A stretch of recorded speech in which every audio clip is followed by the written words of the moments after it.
Good afternoon. I'm Sam Rapoport. My wife Sandra and our family welcome you and thanking you for participating in this annual event to honor the memory of our parents, David and Rose Rapoport, and Gabriel and Rebecca Sharon, and to hear Dr. Shana Strauch Schick deliver the 27th annual Rapoport Family Memorial Lecture. The lectures are Pesach themed because they were initially dedicated to the memory of my father, whose name was Pesach David ben Yaakov Yitzhak HaKohen, Zichrono Lebracha. My family and I are very grateful to Rabbi David Silber, the visionary dean and founder of Drisha, for providing a mechanism through Drisha that memorializes our parents and that celebrates a lifelong commitment to Jewish education. We would like to thank you, our audience, for supporting Drisha and for returning to hear this pre-Pesach lecture for 27 years. In our family, the Pesach Seders are always been living, fun, and participatory experience. As a young child in Havana, I was taught the fear kashas, the 4 questions, at age 5, in kindergarten, by our school's principal, Elias Eliovich. At that point in my life, as the only child in my family old enough to be blessed with the power of speech, I stood up on my chair at our Seders and proudly chanted the Manishtana, to a rousing reception from my audience. When I married Sandra, I married into a Syrian family. Now Pesach Seders became plays. At our Seders, the exodus from Egypt, crossing the Red Sea, and bringing the Bikurim sacrifice are acted out. Even the narrative of the 10 plagues is celebrated as a masquerade. Each person attending the Seder participates in these rituals, and everyone is involved. No one falls asleep at our Seder table. Every year, when introducing these memorial lectures at Drisha, Sandra and I vividly remember our parents and their collective love for and support of Eretz Yisrael and Jewish learning, especially at Pesach. Thank you all for joining us today for what promises to be an exciting Pesach lecture. This year's speaker, Dr. Shana Strauch Schick, will teach us about the importance of intention at the Seders. Clearly, a 5-year-old boy has intention to sing the Fir Kashas, but I expect Dr. Schick has a more sophisticated and instructive shiur planned for us today. Dr. Schick holds a PhD in Talmud from Yeshiva University.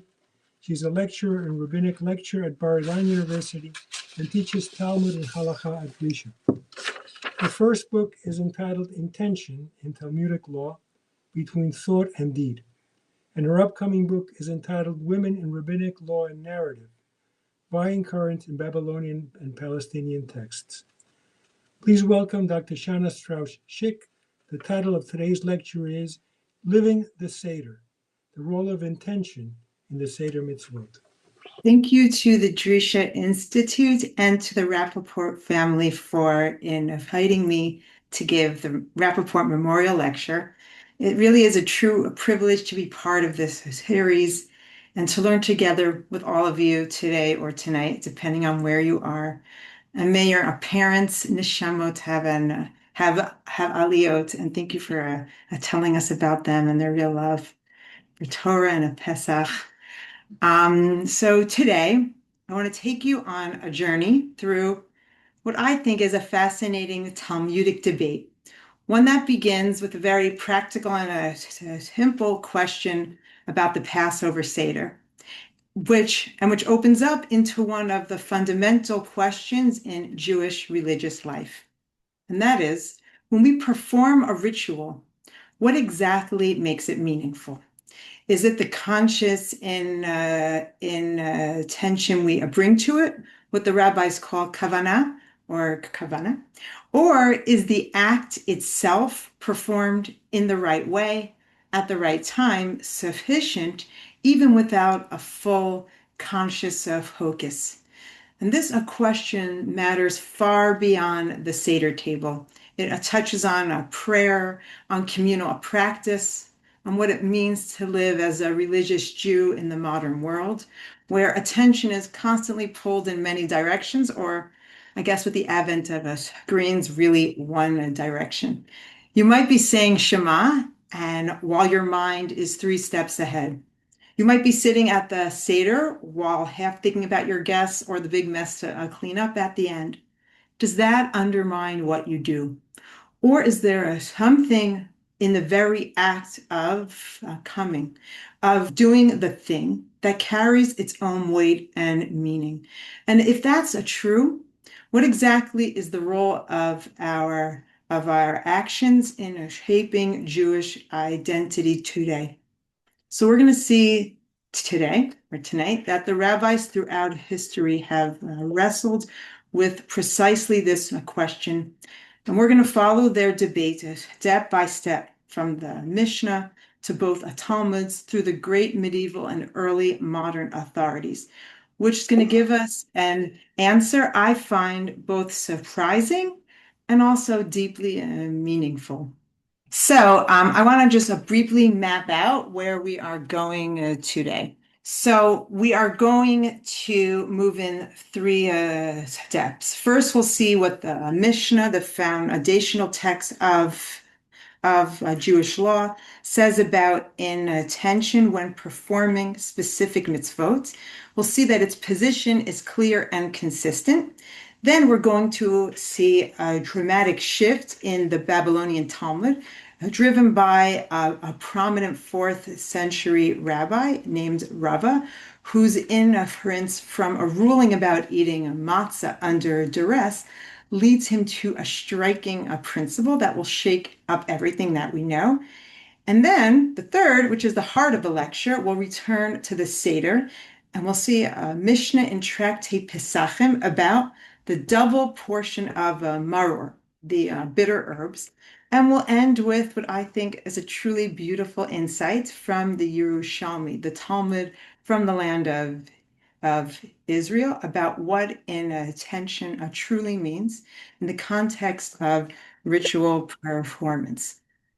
Okay, so let us start with the Mishnah and see where it stands on this question. Okay, so first, a brief methodological note for those newer to Talmud study. The Mishnah, assumed to be edited by Reb Yehuda Hanassi, the prince around the year 220. We can call it broadly a book of Jewish law, although it's a lot more than that. And when it does speak in law, it doesn't give general rules, but it tends to speak in specific cases. It's what the scholars call a casuistic. So it gives us some concrete cases rather than broad abstract principles. So keep that in mind as we look through these texts. So we're going to look at 3 Mishnaic passages, and you'll see how a single phrase recurs in each one. So first, regarding the recitation of Shema, the Mishnah in the Brachot says that if you're reading the Torah and you happen to be reading the book of Deuteronomy, Sefer Devarim, when the time of reciting the Shema occurs. So what does the Mishnah say? If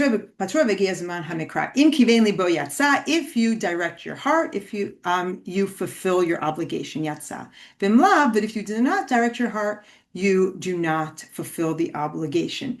So it's not, did you say the words out loud or not? It's you're reading the Torah, you're reading these very same words, and all that matters is, did you have the intention to do? It seems to be to do the mitzvah, to perform your obligation. We now look at the next case, a Mishnah on the left side from Tractate Rosh Hashanah, and this is a personal favorite of mine.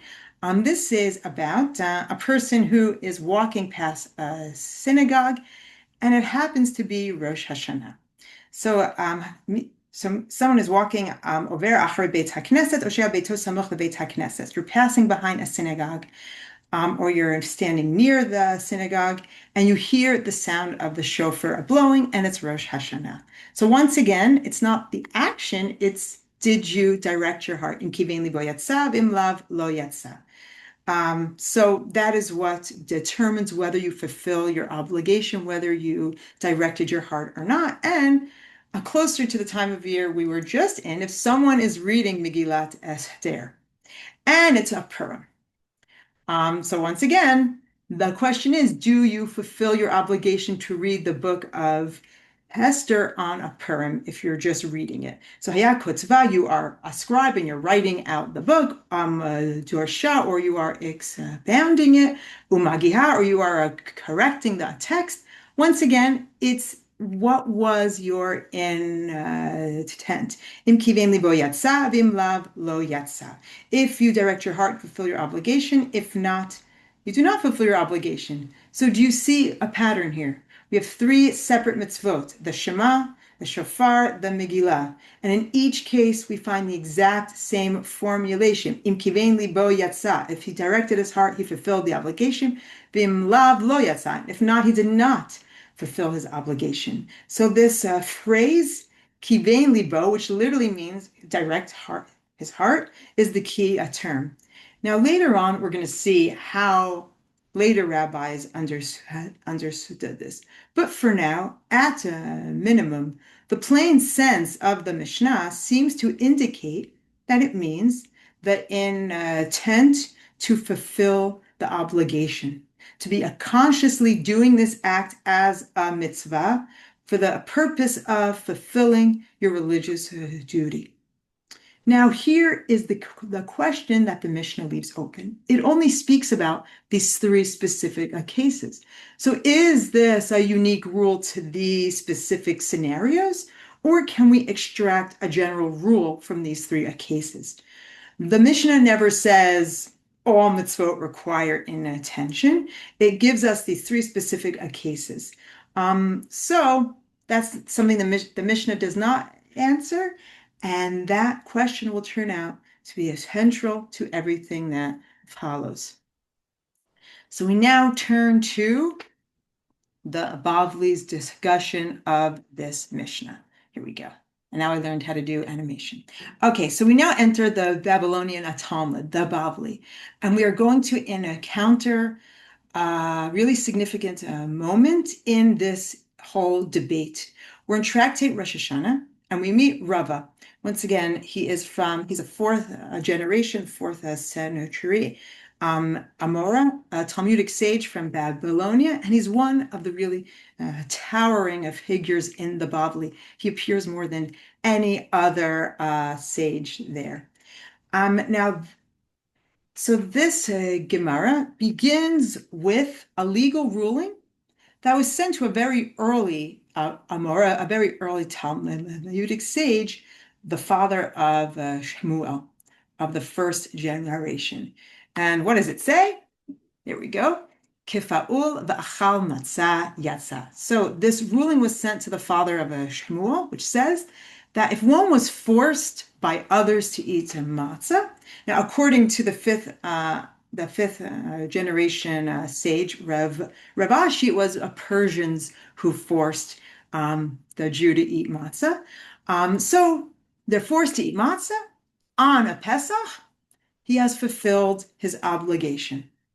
So he didn't choose to eat it. He didn't sit down at the Seder with mindfulness and inattention. He was forced. And this ruling says he has nonetheless fulfilled his obligation of eating matzah. So Rava, in the fourth generation, hears this ruling and he makes a big inference. Here we go. So Rava says, Amar Rava, Zot Omeret Hatokea Lashir Yatsa. This implies that if one blows the shofar to make music, or actually Rashi here has a manuscript which said he blew the shade. He blew the shofar to ward off a demon. Okay, so, but either way, he didn't blow the shofar for the purpose of fulfilling his mitzvah on Rosh Hashanah. Rather, he blew it for another reason. He has fulfilled his obligation on Rosh Hashanah. So this is a very big leap, right? Rava moves from one specific food-related ruling about matzah to a completely different type of mitzvah, blowing the shofar. And he says, you can fulfill matzah without kavanah, without inattention. You can also fulfill shofar without inattention. Now, this is a strange leap, and the Gemara is going to ask that, but in the opposite way, by saying, "Hey, isn't Rava's inference obvious?" So says the Gemara, Peshita. This is very obvious. Why did Rava even have to tell us you can blow the shofar for another reason other than doing the mitzvah? Mahu detema, what might you have thought? And here the Gemara is going to offer a distinction between eating matzah and blowing the shofar. So says the Gemara, Hatam achol matzah amar Rachmana. Va'achal, there by matzah, the Torah, the merciful one, that's the Torah says, eat by matzah, and he ate. And Rashi here adds in, v'neheneh ba'achilato, and he derived a benefit from the eating. Aval hacha, but here with regard to the shofar, zechron tru'a ketiv. It says this might be a memorial for the shofar. V'hamitasek be'almahu. And this, a person who blows to make music is merely going through the emotion. So you might think he hasn't fulfilled his obligation. Kamash malan. So that's why Rava had to tell us this. So let me explain this in plain terms. The Gemara is saying that you might have thought that these two cases are fundamentally different. When you eat matzah, even if it's by force, your body is nourished. The food goes in. The nutrients are absorbed. The hunger is satisfied. There is a physical reality here, whether you wanted it or not. You can't eat matzah accidentally in the sense of not deriving a benefit from it.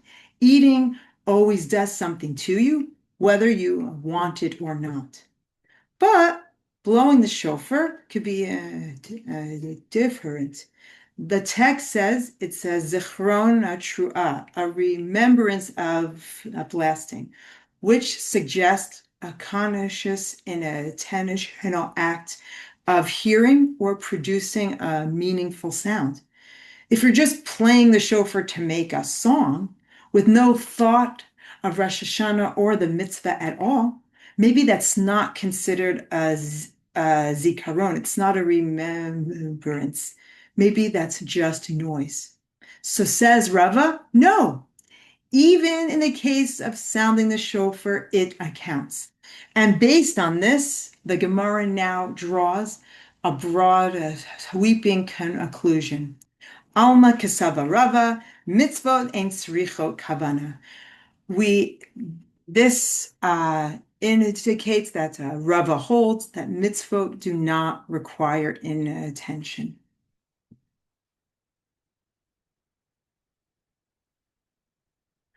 Okay, so here is how he is able to make this huge inference, and even a bigger inference is made from Rava's ruling.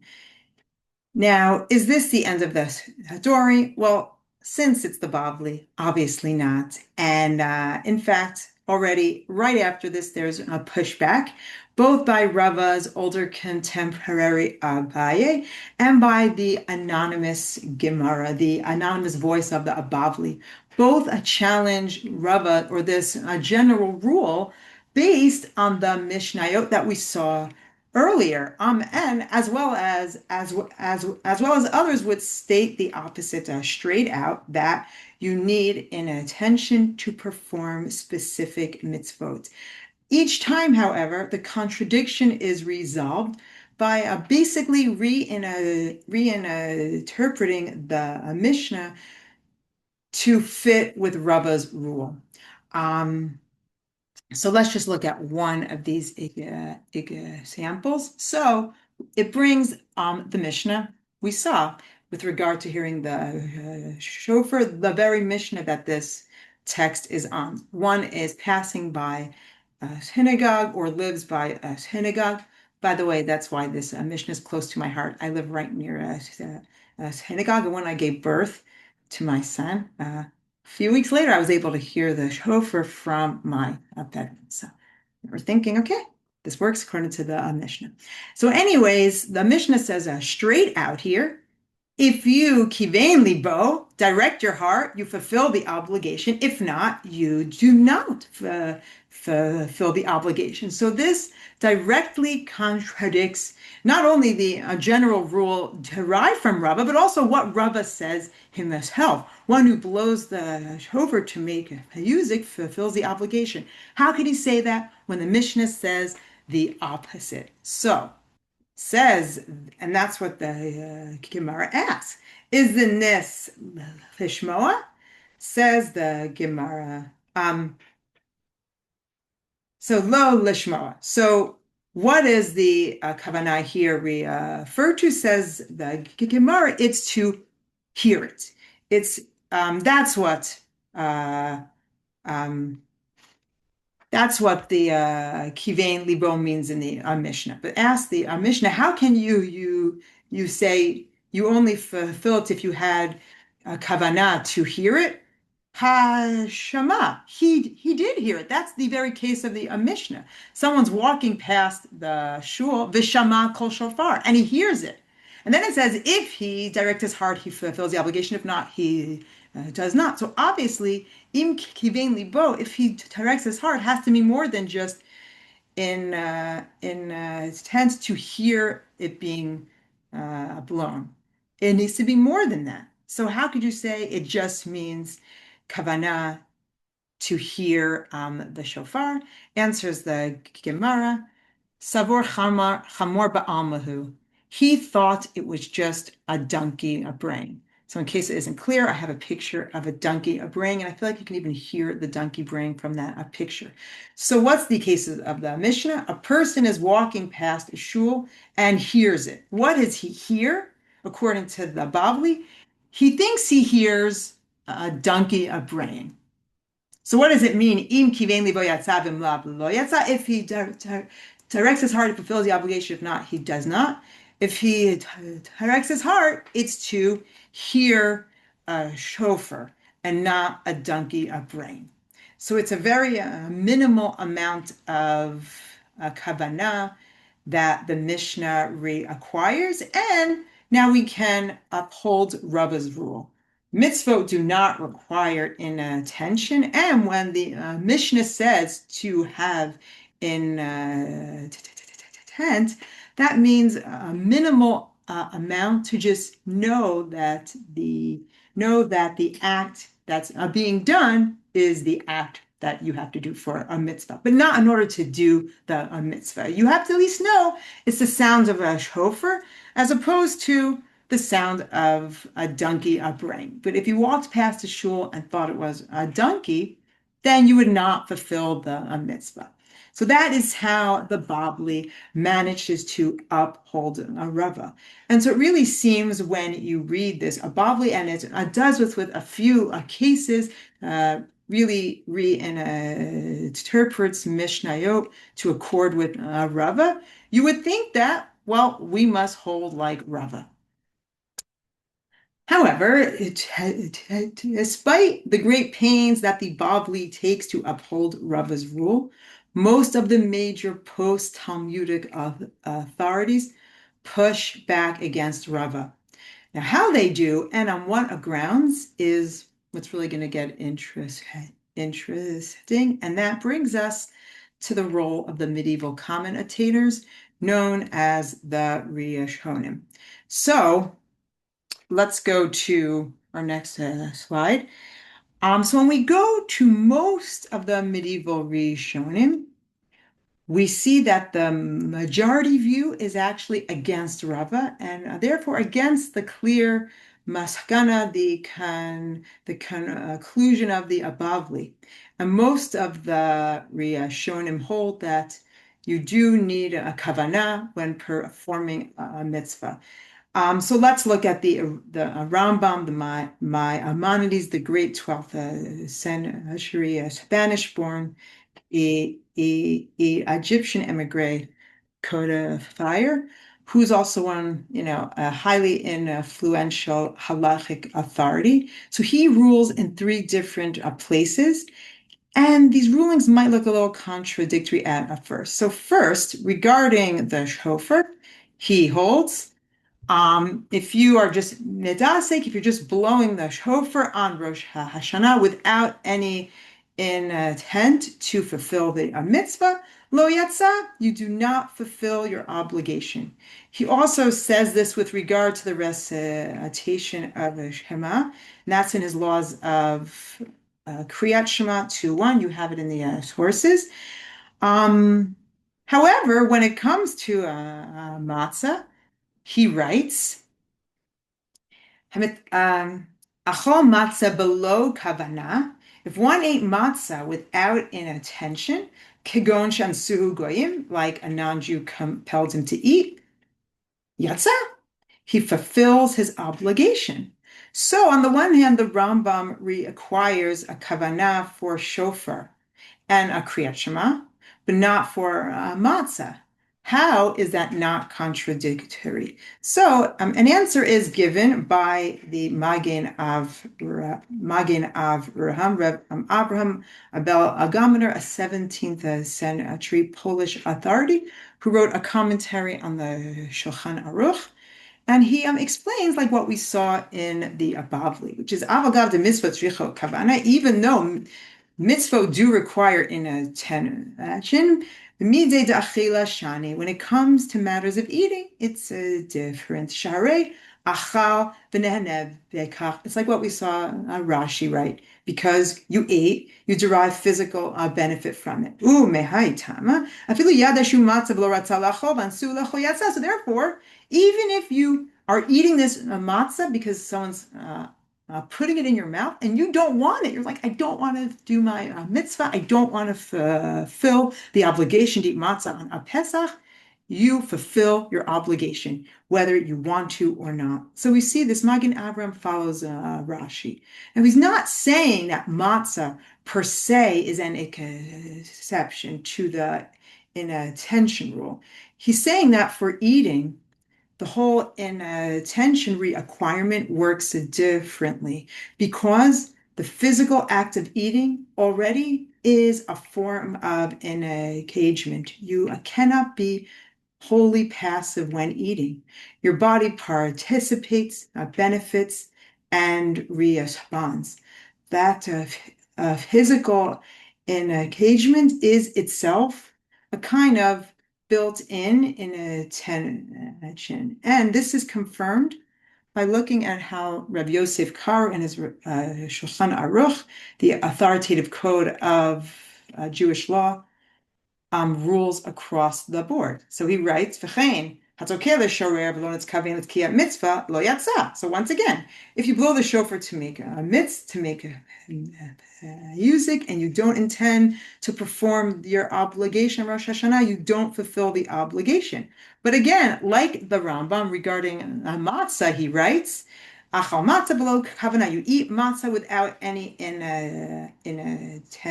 Kigon shansu akum. Again, non-Jews force you. You still fulfill your obligation. Why? Kivan shu yodea shalayla a Pesach. Even if you don't want to, he adds something here. Because you know it's a Pesach, and you also know that there's an obligation to eat a matzah. So even if you don't want to, as long as you have that kind of awareness, you fulfill the obligation. But if you thought it's a regular day, you didn't know it was a Pesach, or you didn't know it was a matzah, you thought it's just a cracker you're eating, lo yatsa. You don't fulfill your obligation. So there has to be a minimal awareness. You don't need to want to do the mitzvah, but you have to at least know that you're doing the act which constitutes a mitzvah. And in his commentary to the Torah, the Beit Yosef, for the Beis Yosef, for us Ashkenazim. Rav Yosef Akaro explains his decision-making process. He writes, "U'le'inyan halacha kivan derif v'harambam v'harosh maskimim d'mitzvos shechot kavana hachinak atinan." Since the three pillars, the Rambam, the Rif, and the Rush, who's the father of the Torah, since they hold mitzvot do require inattention, that is how he rules. So even though it goes against Rav, and even though it goes against what might look like the plain sense of the Bavli, we don't follow the Bavli here. We follow what these pillars of law have established. Now, I want you to again notice Rabbi Yosef Karo's nuance on matzah. Even when you don't need a kavanah in attention, in the strict sense, the person still needs to know it's a Passover, and they still have to know that they're eating a matzah. So there is a floor of minimal awareness. So it's not sleepwalking through a mitzvah. It's just that the full, deliberate, formally articulated intention to hereby fulfill my obligation is not required for eating. So the ruling of the majority tradition, the Rif, the Rambam, the Rush, the Shulchan Aruch, is mitzvot require inattention.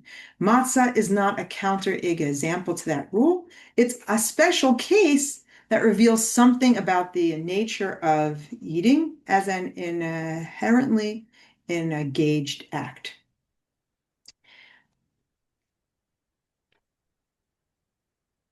So, of course, this is just the majority opinion, but it's not the only opinion. And before we get to the heart of tonight's sugya, I want to introduce a lone dissenting voice in this debate, a figure whose position, though rejected by the halachic tradition, will provide us with some important insight at the end of this lecture.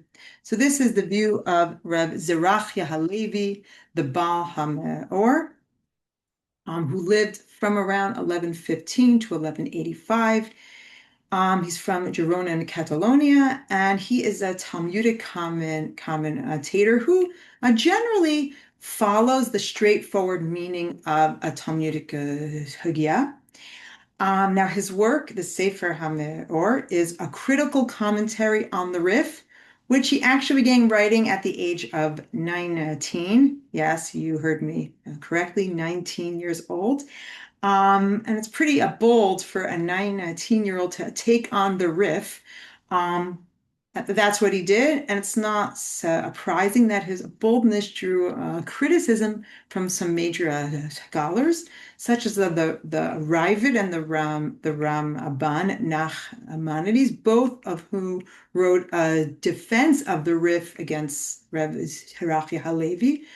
Although, that's a pretty big deal if the Ramban writes a commentary to argue with you that says they thought pretty highly of him.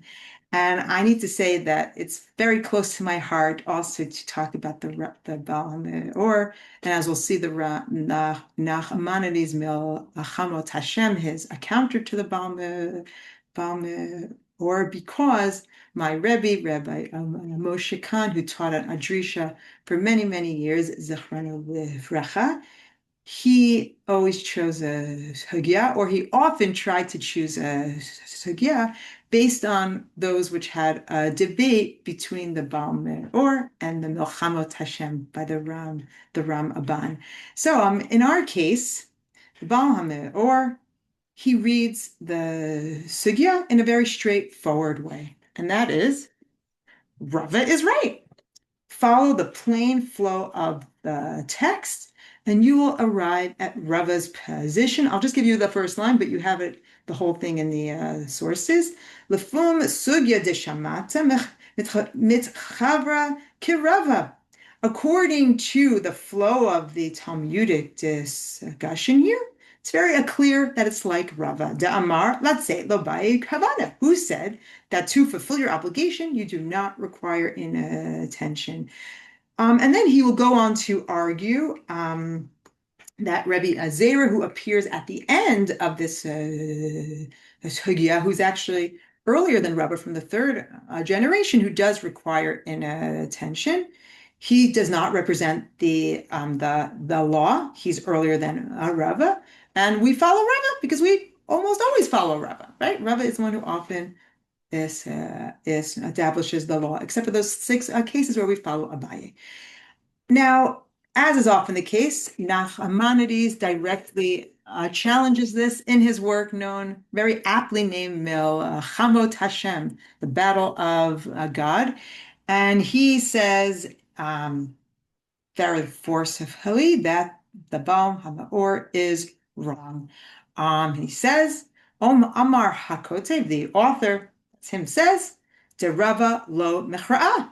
Rava is not conclusive. We do not hold like Rava.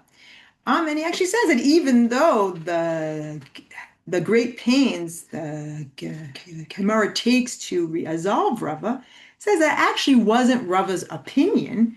It's just showing how we would read Mishnayot if we were to hold like that view, which Rava said, but it's not actually Rava's view, and Rava didn't agree with that. So we can still read the Gemara according to its plain sense, but not follow Rava halachically. So his argument is technical but significant. When Rava offers his statement in the Gemara, we need to know whether he's expressing his own view or proposing a resolution to a difficulty, but he doesn't actually hold like that. And Nachmanides argues the latter. The Rebbe was just trying to make an inference or resolve an objection, but not announce a general rule. And he just was trying to resolve it more theoretically. And also he says, by the way, if you're not sure, when you have a doubt, follow the stricter opinion. We go lehumra. So for the Baal HaMeor, he follows Rava. It's the act that matters. Inattention is needed for any mitzvah. Whereas for the Ramban, you need kavanah when you do a mitzvah. And as we already saw, we already know the end. The Ramban carries the day and halachic tradition.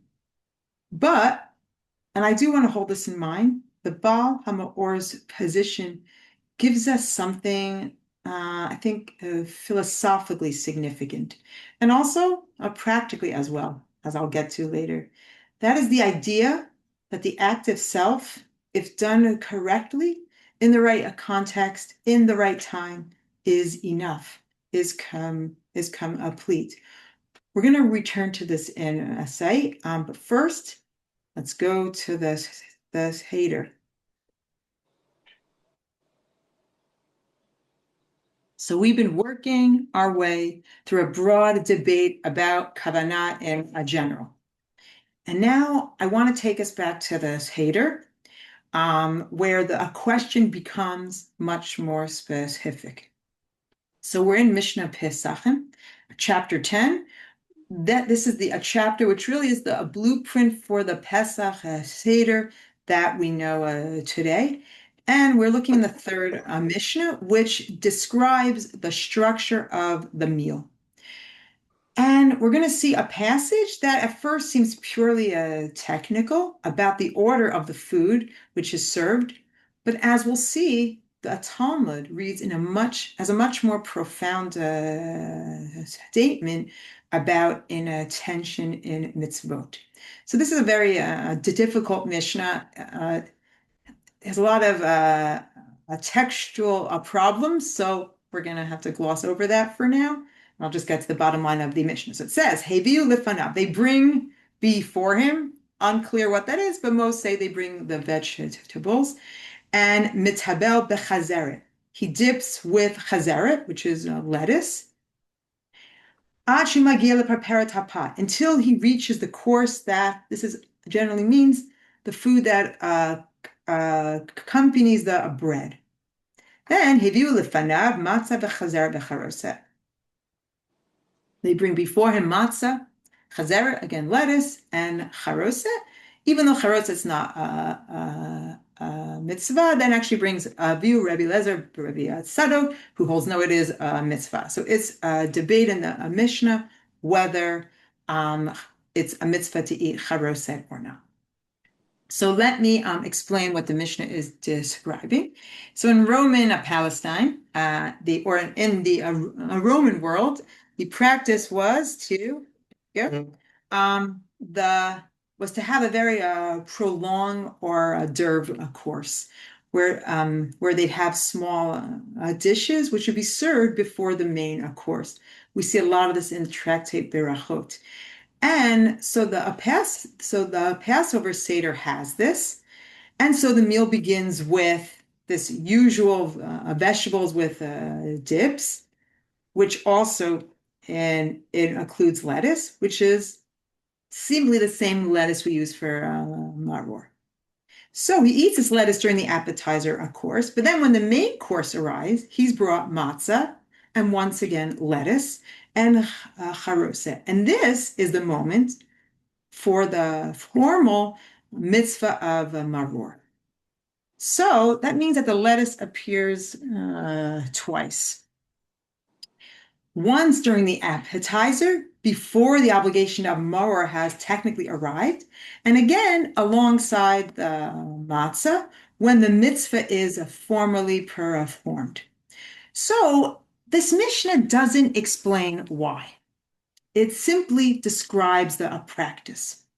So we want to know, why is this done? And do you actually need two servings of lettuce? So neither of these the Mishnah answers, but the Babylonian Talmud is going to first is going to answer these. So please see the whole text.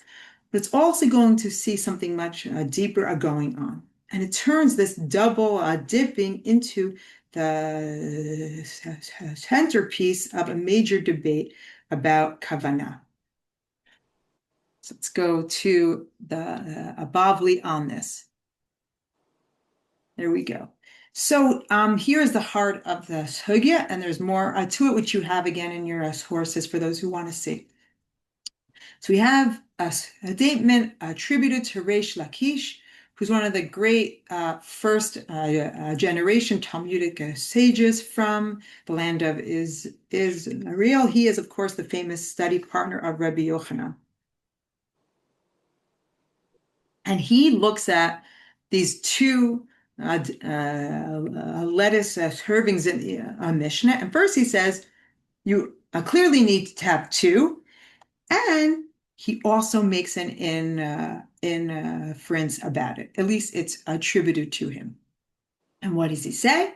Reish Lakish says, Zot omeret mitzvot tzrichot kavana. The Mishnah, which says you have to have two servings of lettuce, that indicates that mitzvot do require inattention. Because that first serving of lettuce was eaten when it's not the time of the obligation to eat a maror. And so there, and then it says that maybe when he ate it, he didn't have the intent to do the mitzvah. Maybe it was just to eat his appetizer.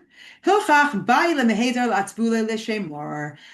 he has to go back again and have lettuce and dip it for the sake of doing the mitzvah of maror. So his logic is very clear. When the person eats lettuce the first time, during the appetizer, of course, the time for the mitzvah of a maror had not yet arrived. And they're just eating a salad. So maybe their mind was on the food, on the people there, on the conversation.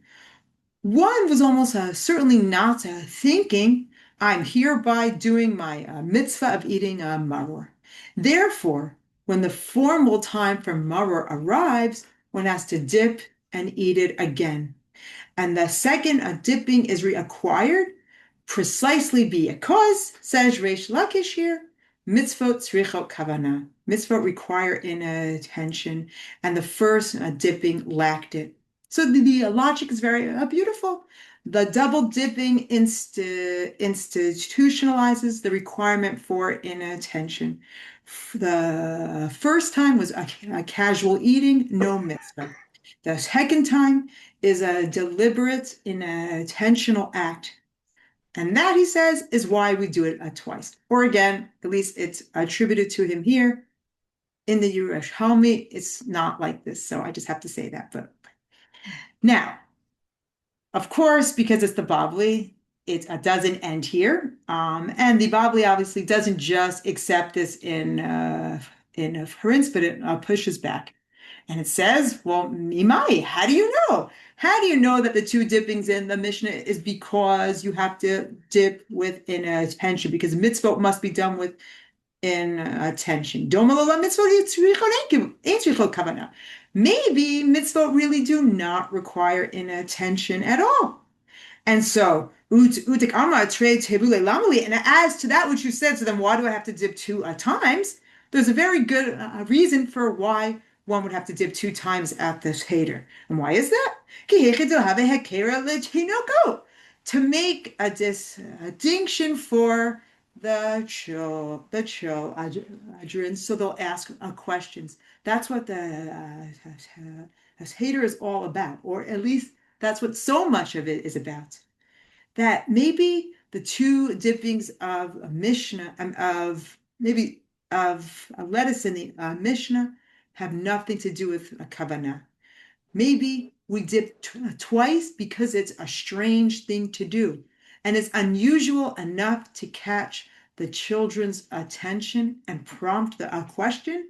Ma nishtana halayla hazeh, as you used to sing on the. As I also sing on the chair. I'm the youngest, so we want to do it to pique the children's curiosity. A dipping maybe is a pedagogical device. Maybe it's a tool for a magid. Maybe it's designed to facilitate the telling of the story, which, by the way, connects with the very next Mishnah, which is the text of the Ma Nish Tana, the four questions. So the two lettuces might have nothing to do with attention, but be just a device for the children. And to further make this argument against the fact that this Mishnah indicates a requirement for inattention, the Gemara cites a Braita. Okay, here, I'll leave that there for you. Which says, all right. So I have to go back. Where it says, Achlam below mitkaven yatsa. There's a Braita that the Bavli quotes, which says, when you ate matzah without kavanah, yatsa has performed his obligation. So this is very explicit. It's direct. Without inattention, he has fulfilled the obligation. And this Braita appears to be a direct refutation of Reish Lakish. And in fact, the conclusion of the Gemara is Tanaihi. This is a Tanaitic debate, that there are different early authorities who hold different views on whether inattention is required for a maror or not. Some hold you do, per Reish Lakish, whereas others hold you don't need inattention, and the reason for the double serving is purely for the benefit of the children. Okay, so I just want us to notice what's happening here. Maror is a food-based mitzvah, just like matzah. But here, the Gemara swings in the opposite direction, arguing that perhaps intent is reacquired precisely because it's a mitzvah and not just eating for nutritional purposes. The very same logic that we saw exempted matzah because you ate a benefit doesn't seem to apply the same way to maror here, which is eaten for a symbolic meaning and not for its nutritional value. So there's a certain irony here that we hear the dipping could be understood as merely catching children's attention. And it's also the very institution that ensures that the adults have true attention when performing the mitzvah. And now we're going to come to what I find the most beautiful and profound part of our discussion. We now turn to the Yerushalmi, the Talmud from the land of Israel, which is a somewhat earlier and different tradition than the Bavli. And it gives us a different, though very related way to see the debate. And if you look at the whole Hagia, you can see how this text likely forms the backbone of the parallel Bavli. So, commenting on our Mishnah, the Yerushalmi quotes a Braita, which very similar to what we saw in the Bavli. So what does it say? Yotzim b'matzah bein shekivein bein shelo kivein. That's what the Braita says. You fulfill the obligation of matzah, whether he attended or did not. So that's what the Braita says. And here the Yerushalmi says something remarkable. What does it say? Hacha. You see the switch to Aramaic. Mikevan shehisev, because he reclines, chazaka kivein. The presumption is that he attended. So did you catch that? Yerushalmi begins with what sounds like the Braita cited in the Bavli, and also sounds like Rava's rule, which isn't surprising. Rava is known to have really been influenced by lands of Israel traditions, that you fulfill the mitzvah of matzah whether you want to or not, whether you attend or not. But then the anonymous voice of the Yerushalmi immediately adds an explanation that reframes the whole statement. Since he was reclining, the presumption is he attended. So what does that mean? Why does reclining matter? So reclining is itself a mitzvah of the Seder. We recline as an expression of freedom. You have, here we go. Roman symposium. This was something that was done only by free people in the Roman world. So reclining is a posture of a free person. And so that says that no matter what's happening inside your mind at any given moment, you have enacted in attention through your body. The physical posture is itself a declaration. And you cannot accidentally recline at a Seder. If you are there, in that position, at that table, on that night, you are already making a statement about who you are and what you value. The Yerushalmi says, we presume you attended because your body already told us so. And by the way, the Yerushalmi says the exact same thing about shofar as well. Back to our case, the person who walks past the shul and hears the sound of the shofar. So what does the Yerushalmi say? Amar Rav Yosef ben Chanina, lo amar ela v'chei mi shaya over. You only don't fulfill the obligation if you don't have kavanah, if you are passing, if you were walking and didn't stop. Hi, mamad. That indicates that if you stood still, if you're walking past the shul, you heard the shofar and then you stopped in your path, chazaka kivein. Once again, we have a presumption that he attended. Again, someone's walking down the street. They pass the synagogue. They hear the shofar. If they keep walking, we have no idea if they wanted to fulfill the mitzvah or were just going about their business. But they hear the shofar and then they stop. If they paused, they turned, they stood still to listen, the Yerushalmi says, we presume they intended. The act of adopting is itself the intention. And that, says the Yerushalmi, is a case of the Mishnah. If they stop, we assume they intend. So this is a profound reframing of what kavanah means. The Yerushalmi is not saying intention doesn't matter. It's saying it's not a purely inner mental event that occurs in the privacy of your head. It's enacted, or it could be enacted through deliberate physical actions taken in the right context, at the right time, in the right way. To stand and listen to the shofar is to attend. To sit and recline at the Seder table is to attend. The body declares the will, and the performance is the declaration. Here's my symposium again. Okay, so now let's put this all together. We've seen a lot. We've seen the Mishnah, Rabbah, medieval commentators, and modern commentators, the Yerushalmi. And I want to suggest when you look at all these positions together, they're not as far apart as they first appear.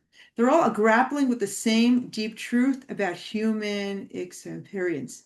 Rabbah and the Baal HaMeor are saying the act itself is complete. When you perform the mitzvah correctly, in the right way, again, at the right time, there's already something there. Ritual participation is not a neutral vessel waiting to be filled by your head.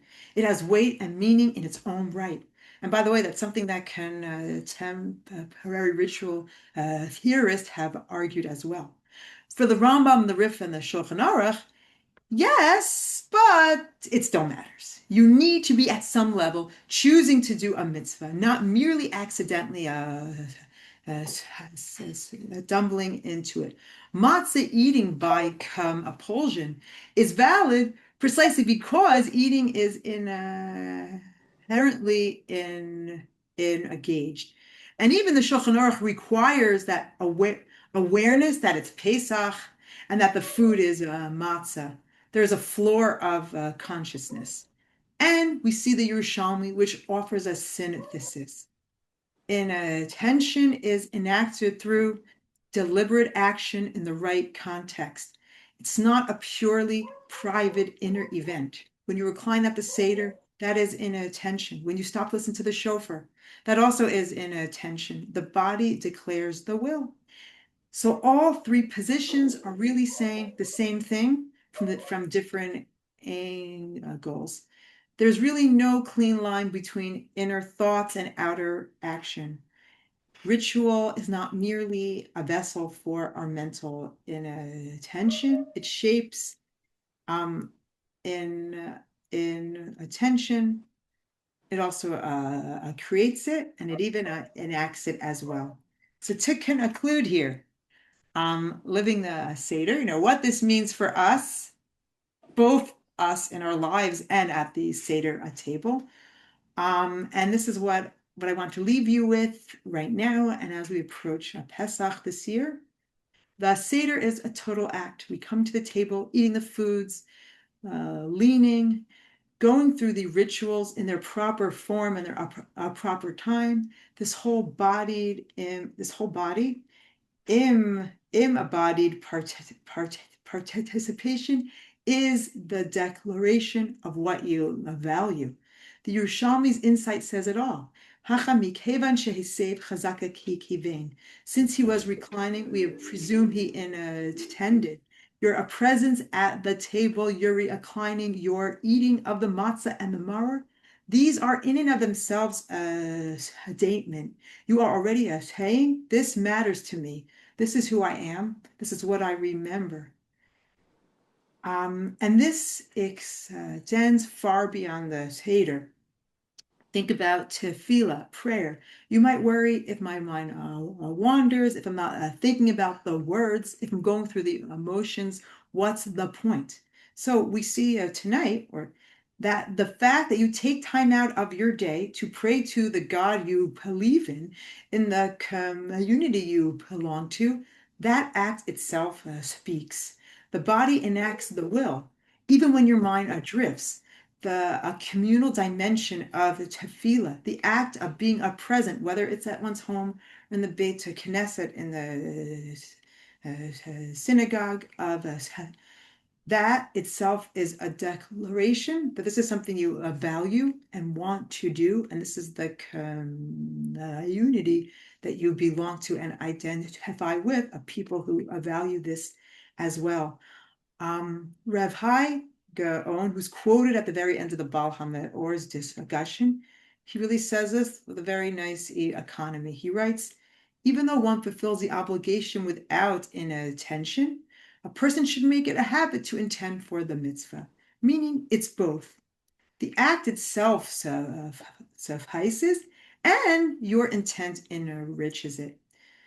So I want to conclude that right now we are living through a moment when Jews around the world are feeling very targeted, when ancient hatreds are resurfacing in new forms. I like to say it's different costumes, but the same script.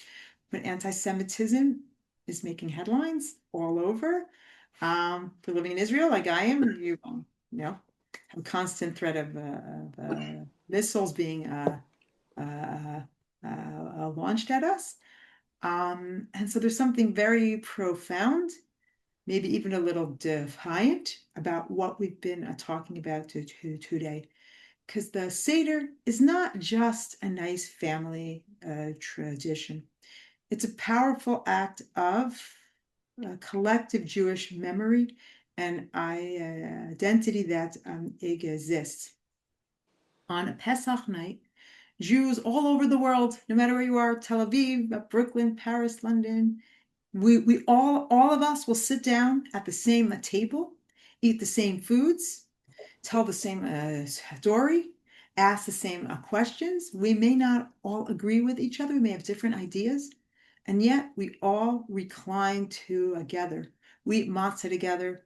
We sing Dayenu together. The Shalmi says, "Mikevan shehisev chazaka kivein." This year, when you look around the Seder table, know that every person there is reclining as a free person. And by that very act that we are doing, we are also declaring we are still here. We remember. We will tell this to our children. No wave of hate, old or new, has ever succeeded in erasing that. And it will not now either. So on that note, I'd like to wish everyone a Chag Kasher v'Sameach, a joyful and peaceful Pesach to everyone all over the world. Thank you so much. And I'll just respond while everyone's leaving. The reason it says heart, because the heart was seen as the seat of the intellect in the ancient world. So the Torah often will also talk about heart. That was just, you find that in ancient Egypt, a lot of ancient Mesopotamian writings as well. The heart was the seat of the mind. Anyways, that's in response to a question. But you can all go. All right. Thank you. Thank you so much. Marvelous. Very moving. I know there's one more question in chat from Ben Rapoport asking about the Hineni Muchan passages that appear several times before key points in the Haggadah relate to how we feel about intentionality, given those thoughts. Well, as I said, the majority view is that mitzvot do require attention. Now, there is some interesting scholarship on the link between Birchot HaMitzvah and inattention. So I'm putting on my academic hat, that there's a debate amongst the scholars as to whether a Birchot HaMitzvah exists in the Mishnah or not. I mean, is it like a later development? And some have linked it with a growing need for inattention. But as we saw, it makes sense, because that's the Rambam. The Shulchan Aruch all hold mitzvot tzrichot kavana. The Baal Meor, he is a minority view. So I still think it's a meaningful view. So then the Hineni Muchan, the times that we have to recite Hineni Muchan, is that sort of giving us each a little elbow in the rib, saying, okay, have intention, Yeah. not wake up, but it I is mean- following the majority view. It's saying. I would say yes. However, I haven't looked, I mean, there might be another reason as well, but that would make a sense. It would make Because that is what the halacha is. I mean, that's how the Shulchan Aruch holds. It Now, follows. one could say by making a bracha, a birchat ha-mitzvah already says you have a kavanah to do the mitzvah. So the a bracha can take care of, because you might think, oh shoot, I wasn't thinking, if you're doing a specific mitzvah. So the a bracha does take care of that. Okay. So you've all been filling mitzvah your whole life. Chag Kasher Sameach. Thank you for learning with Drisha. We're always happy to have you learn more with us in the future. While our classes are winding down a bit towards the end of the spring zman, we will have more learning after Pesach, and you can go to our website, drisha.org, and look at our classes and see some of our offerings for Sfiros Zman. And with that, I'm going to end the meeting, but thank you everyone, and Chag Kasher V'Sameach. Happy early Chodesh Tov, and learn with you all another day.